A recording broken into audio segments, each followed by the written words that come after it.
The Zephyrian guards had grown careless over the years. They no longer bothered to check Sarah Chen's cell with the same vigilance they had shown in the beginning. 4 years of captivity had supposedly broken the human spirit, or so they believed. Admiral Krikstal observed the human prisoner through the energy barrier, his crystalline carapace gleaming under the harsh lights of the detention facility. The woman sat motionless in the corner, her dark hair matted, her once proud Terran defense. Force uniform now reduced to tattered rags. She had been the sole survivor of the research vessel Endeavour, captured during humanity's first deep space exploration beyond the Sol system. Still no response to interrogation? Krikstal's aide, Commander Velthar, inquired with a dismissive click of his mandibles. None. The creature appears to have retreated into some form of psychological hibernation. Perhaps the human mind is more fragile than our intelligence suggested. What the Zephyrians didn't know was that Sarah Chen had been anything but idle.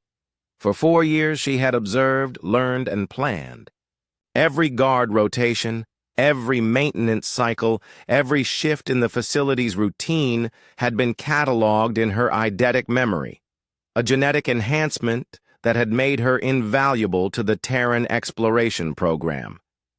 She had memorized the harmonic frequencies of the Zephyrian language, decoded their number systems by listening to countdown sequences, and mapped the facility's layout through the subtle vibrations that traveled through the walls. Most importantly, she had discovered something the Zephyrians didn't realize.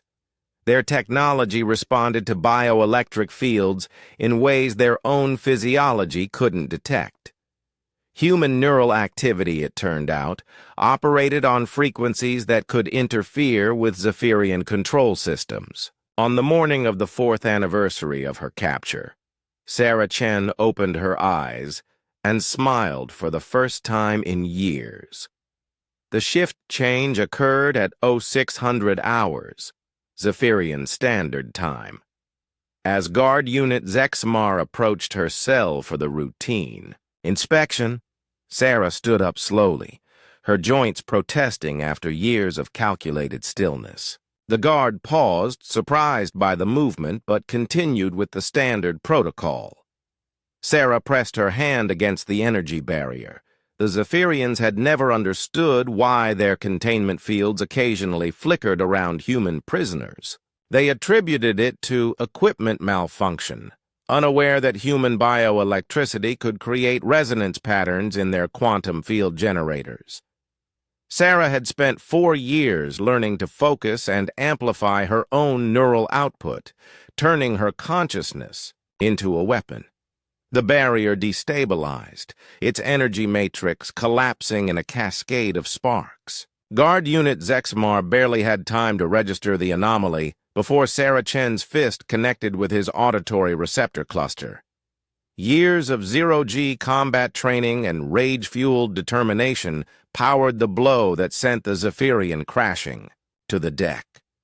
She moved through the facility like a ghost of humanity's warrior past.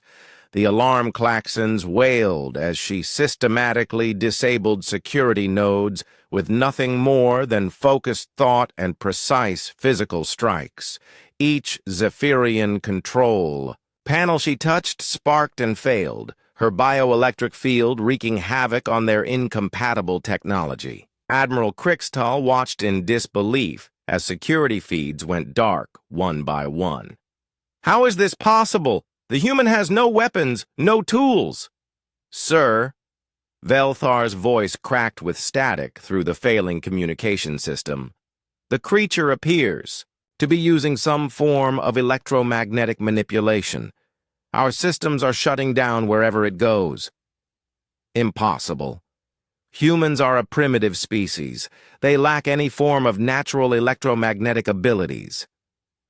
But Sarah Chen was proving them catastrophically wrong. She had reached the facility's central hub, where the Zephyrians stored their intelligence on human space capabilities. With her enhanced memory, she absorbed terabytes of strategic data in minutes, fleet movements, defensive positions, technological capabilities. Everything humanity needed to know about their captors. As she worked, Sarah discovered something that filled her with cold fury. The Zephyrians weren't just studying humanity, they were planning an invasion. Earth's location, its defensive capabilities, its population centers, all marked for systematic conquest. The facility's self-destruct sequence required a command authorization from 3 separate senior officers. Sarah Chen improvised. She found Admiral Crickstall cowering in his command center, his crystalline features trembling as she approached. "You want to study humans?" she asked in perfect Zephyrian, her voice carrying the weight of 4 years' worth of suppressed rage. "Let me give you a lesson in human ingenuity." Using the Admiral's own biosignatures, she activated the destruct sequence. As alarms screamed and evacuation protocols engaged, Sarah made her way to the facility's communications array. With her bare hands, she reconfigured the quantum transmission array, turning it into a massive signal amplifier. Her message reached Earth 3 hours before the facility exploded. Complete intelligence on Zephyrian military capabilities, their invasion plans, and their technological weaknesses. Most importantly, she transmitted the frequency patterns that could disrupt their technology, a gift from 4 years of careful observation and human determination. When the Zephyrian invasion fleet arrived at Earth 6 months later, they found humanity ready. Every human ship, every defense platform, every soldier carried frequency generators tuned to Sarah Chen's specifications. The Zephyrian technology failed across their entire armada, leaving them helpless against humanity's conventional weapons.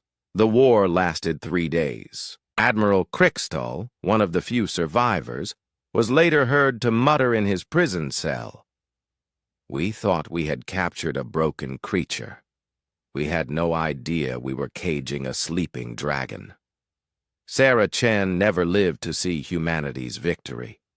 She died in the explosion that destroyed the Zephyrian facility. But her sacrifice had saved not just Earth, but every human colony in the galaxy. Her final transmission ended with words that became humanity's battle cry in the years that followed. "They thought 4 years would break us. They have no idea how patient humans can be when we're learning to fight back."